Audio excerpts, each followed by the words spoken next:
అండి welcome to యోగస్టాక్. అందరూ బాగున్నారు కదా? Thank you for supporting my videos అని. యాక్చువల్గా యుఎస్సిఐఎస్ వాళ్ళు సిటిజన్షిప్ గురించి కొన్ని చేంజెస్ చేశారు కదా, ఆ చేంజెస్ గురించి చెప్పమని చెప్పి నాకు 3-4 కామెంట్స్ వీడియోస్లో వచ్చినాయి. నేను యాక్చువల్గా దీని మీద వీడియో చేద్దాం అనుకుంటున్నా, నాకు కుదరలేదు. సో ఫైనల్గా ఇప్పుడు టైం దొరికింది.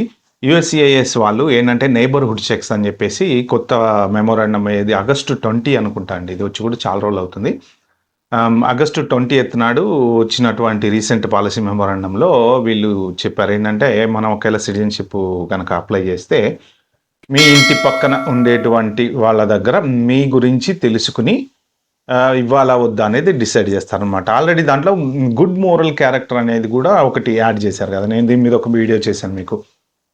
గుడ్ మోరల్ క్యారెక్టర్ అంటే ఏంటి అంటే, బేసికల్గా మనం ఏదైనా చారిటీ వర్క్ చేయటము, లేకపోతే ఎక్కడైనా చారిటీ హాస్పిటల్లో పనిచేయటము, లేదా గుళ్ళల్లో, లేకపోతే వాట్ ఎవర్ మీ రిలీజియస్కి రిలేటెడ్ సంబంధించిన దాంట్లో మనం ఏదన్నా కొంత సొసైటీకి సంబంధించిన వర్క్ చేస్తున్నామని కానీ, అదర్ దాన్ మన డైలీ లైఫ్ అంటే ఆఫీస్కి వెళ్ళామా వచ్చామా, మన ఇంట్లో మనం we're just confine to our home అని కాకుండా, మనము సొసైటీకి ఏమన్నా ఉపయోగపడుతున్నామా అని చేసి వాళ్ళ దగ్గర నుంచి సర్టిఫికెట్లు తీసుకోమని చెప్పేసి జిఎంసి అనేది చెప్పారు కదా. సో దానికి ఫాలోడ్ బై ఏంటంటే, అదర్ దెన్ జిఎంసి ఇప్పుడు మీరు కనుక సిటిజన్షిప్ అప్లై చేస్తే మ్యాండేటరీ నేబర్హుడ్ చెక్స్ అంటే కంపల్సరీ ప్రతి వాళ్ళకి చేస్తారా, లేదు సెలెక్టివ్గా చేస్తారా? సో ఆ డీటెయిల్స్ అన్ని ఈ వీడియోలో మాట్లాడుకుందాం. నా ఛానల్కి ఏమైనా ఫస్ట్ టైం వచ్చినట్టుంటే ప్లీజ్ అండి సబ్స్క్రైబ్ చేసుకోండి. అలాగే నా వీడియో నచ్చితే లైక్ చేయండి, షేర్ చేయండి. ఈ ఆగస్టు 20th వచ్చినటువంటి మెమరాండంలో తీసుకొచ్చిన చేంజ్ అనమాట ఇది. అసలు ఒకప్పుడు సిటిజన్షిప్ ప్రాసెస్ ఎలా ఉండేదంటే, ఇప్పుడు సెకండ్ వరల్డ్ వార్ ఇవన్నీ జరిగిన తర్వాత ఏంటంటే, అప్పట్లో ఈ కంప్యూటర్స్, ఈ డేటా గ్యాదరింగ్ ఇదంతా చాలా తక్కువ ఉండేది కదా. అంటే సీక్రెట్ సర్వీస్ వాళ్ళ దగ్గర ఇన్ఫర్మేషన్లు ఉండేవి కానీ సెలెక్టివ్గా ఉండేవి అనమాట. అప్పుడు సిటిజన్షిప్ అప్లై చేసినప్పుడు ఏం చేసేవాళ్ళు అంటే, వీళ్ళు ఫీల్డ్ చెక్స్ చేసేవాళ్ళు.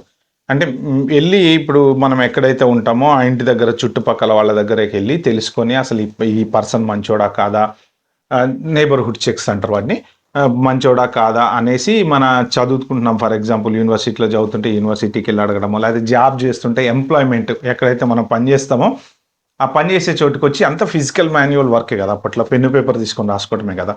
సో అలాగా ఎక్కడెక్కడైతే మన రిలేటెడ్ వర్క్ రిలేటెడ్ కానీ, లేకపోతే మనం ఉండే హౌస్ రిలేటెడ్ కానీ అలాగా మన గురించి తెలుసుకుని పాస్పోర్ట్ ఇవ్వాలా వద్దా అని డిసైడ్ చేసేవాళ్ళు. ఎక్కడన్నా ఏమన్నా కేసులు ఉన్నాయనో లోకల్ పోలీస్ స్టేషన్స్లోనో, లేకపోతే ఎక్కడన్నా డొమెస్టిక్ వైలెన్స్లని, అబ్యూజ్లని ఇలాంటి కేసులు ఉన్న వాళ్ళకి ఏంటంటే పెండింగ్లో పెట్టేవాళ్ళు. తర్వాత దానికి తగ్గట్టు నెక్స్ట్ ఫర్దర్ వాట్ ఎవర్ ఏం చేయాలో చేసి ఇవాళ వద్దా అనేది డిసైడ్ చేసేవాళ్ళు అనమాట. సో ఇప్పుడు ఆ సేమ్ ప్రొసీజర్ ఏదైతే ఉందో అది మళ్ళీ తీసుకొచ్చారు.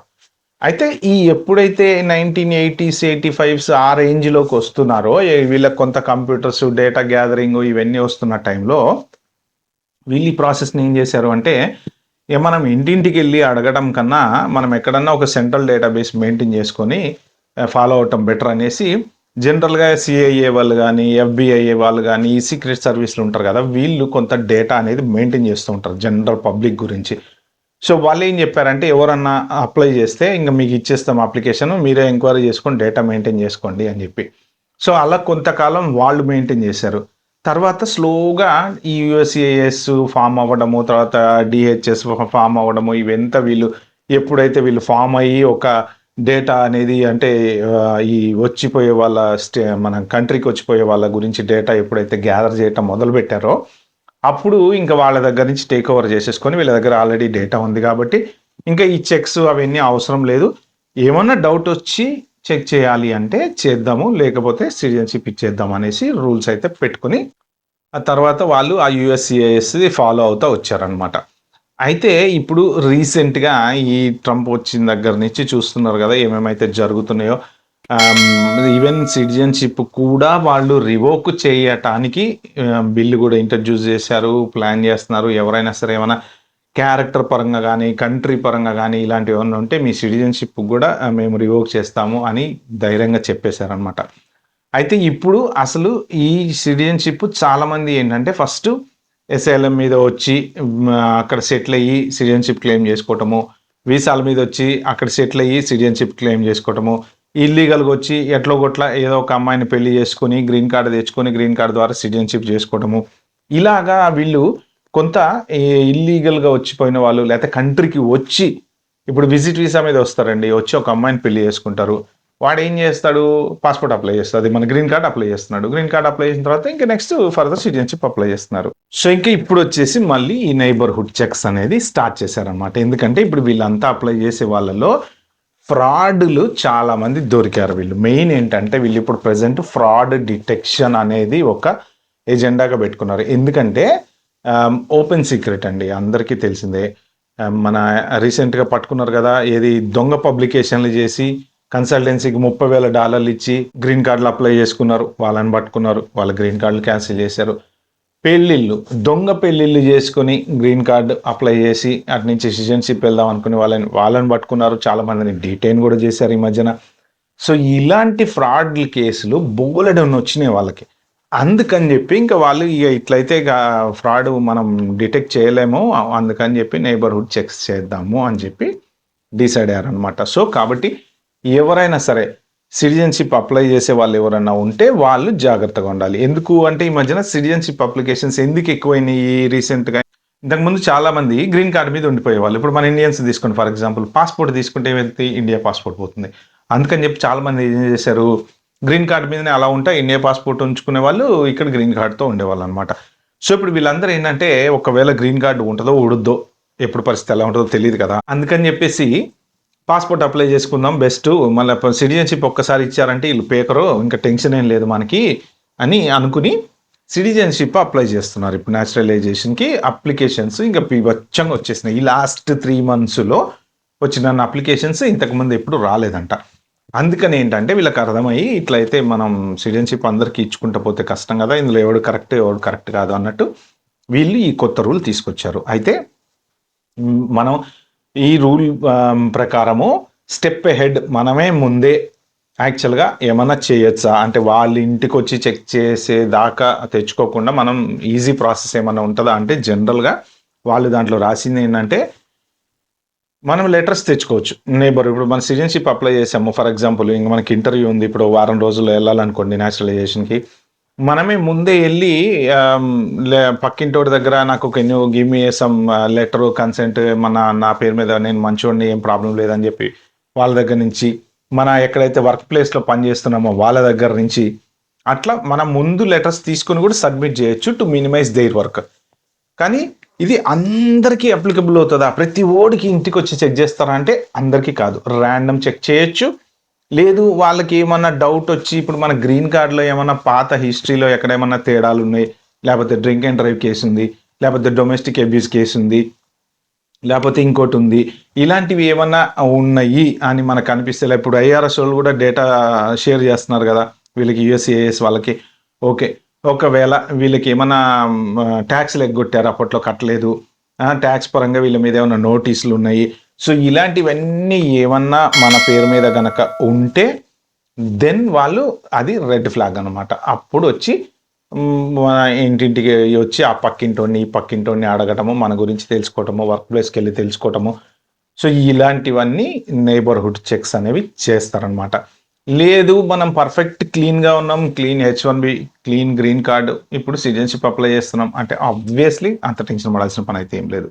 కానీ ఎప్పటికప్పుడు మన అడ్రస్లు కానీ లేకపోతే మనం కట్టే బిల్స్ కానీ ఇవన్నీ ప్రాపర్గా మనకు యుఎస్సిఐఎస్కి అప్డేట్ చేస్తున్నామా లేదా, శాలరీ మెయింటైన్ చేసేటప్పుడు ట్యాక్స్లు పర్ఫెక్ట్ కట్టడం కానీ, సో ఇవన్నీ కనుక మెయింటైన్ చేస్తూ on top of that good moral character మనం సర్టిఫికేట్లు కనుక తెచ్చుకుంటే, సర్టిఫికేట్ అంటే ఏం లేదండి, జనరల్గా ఏ టెంపుల్లోనో పనిచేస్తాం, చారిటీ కింద పనిచేసినట్టు అలా ఒక లెటర్ ఇస్తారు అంతే, certificate of recognition what ever it is, ఏదో ఒకటి అంటారు కదా దాన్ని. అలాగా ఈ డాక్యుమెంటేషన్ అంతా మీరు కలెక్ట్ చేసుకుని పెట్టుకుంటే మీ సిటిజన్షిప్ ప్రాసెస్ అనేది చాలా ఈజీ అవుతుంది. లేదు ఇంకా మనం అప్లికేషన్ పడేసి వచ్చే వరకు వెయిట్ చేయాలి అంటే అప్పుడు ఒకవేళ మనకి ఏమన్నా పాస్ట్ హిస్టరీలో ఉంటే రెడ్ ఫ్లాగ్ వచ్చి నైబర్హుడ్ చెక్స్లో కనుక మన మీద ఏమన్నా అనుమానం వచ్చో, లేకపోతే కేసులుండో, లేకపోతే ఎప్పుడు కొంతమంది గొడవలు చేస్తూ ఉంటారు. ఇప్పుడు ఈ నైబర్హుడ్ చెక్స్ వల్ల పెద్ద డ్రాబ్యాక్ కూడా ఏంటి తెలుసా, చాలామంది లోకల్స్ ఇప్పుడు మన ఇంటి చుట్టూ ఒక 4 తెల్లోళ్ళు ఉన్నారనుకోండి ఫర్ ఎగ్జాంపుల్, లేకపోతే ఇటుపక్క ఇండియన్ వాడు ఉన్నాడు, మనోడే కదా చెప్పేస్తాడే వాడు మంచోడు మస్తు మంచోడు అంటాడు, ఇటుపక్క తెల్లోడు ఉన్నాడు మనం పొద్దున్నే లేచి డప్పు డ్యాన్సులు వేస్తున్నాం రోడ్ల మీద, ఈ పండగలకి, వాటికి, బతుకమ్మలకి, దానికి దీనికి చిరాకు పుట్టింది. వాడి దగ్గరికి వచ్చి అరే ఈ పక్కింటోడు మంచోడేనా అంటే ఆడు చెప్పొచ్చు, చెప్పకపోవచ్చు. ఇప్పుడు మొన్న ఒకడు వీడియో తీసి పెట్టాడు కదా యూట్యూబ్‌లో. ఏది మన H1 వాళ్ళందరిని ఎలగొట్టేసేయాలని చెప్పేసి. అలాగా నెక్స్ట్ డోర్ నేబరు లోకలోడు అనుకోండి. ఇప్పుడు లోకలోళ్ళకి బాగా వాళ్ళలో కూడా హేటెడ్ అనేది స్టార్ట్ అయింది కదా! కాబట్టి ఒకవేళ నువ్వు నిజంగా మంచోడైనా వాళ్ళు తిక్కలేచి మంచోడు కాదని చెప్తే ఆబ్వియస్లీ మన అప్లికేషన్ రిజెక్ట్ అయితే అవుతుంది.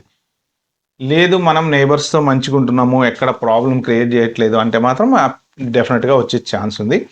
అయితే ఇది కొంత ఫిల్టర్ చేయడానికి చేసేది, కానీ జనరల్గా 99% మన వాళ్ళంతా మంచిగా ఉంటారు, జాబ్ చేసుకుంటారు, ట్యాక్సులు కడుతూ ఉంటారు.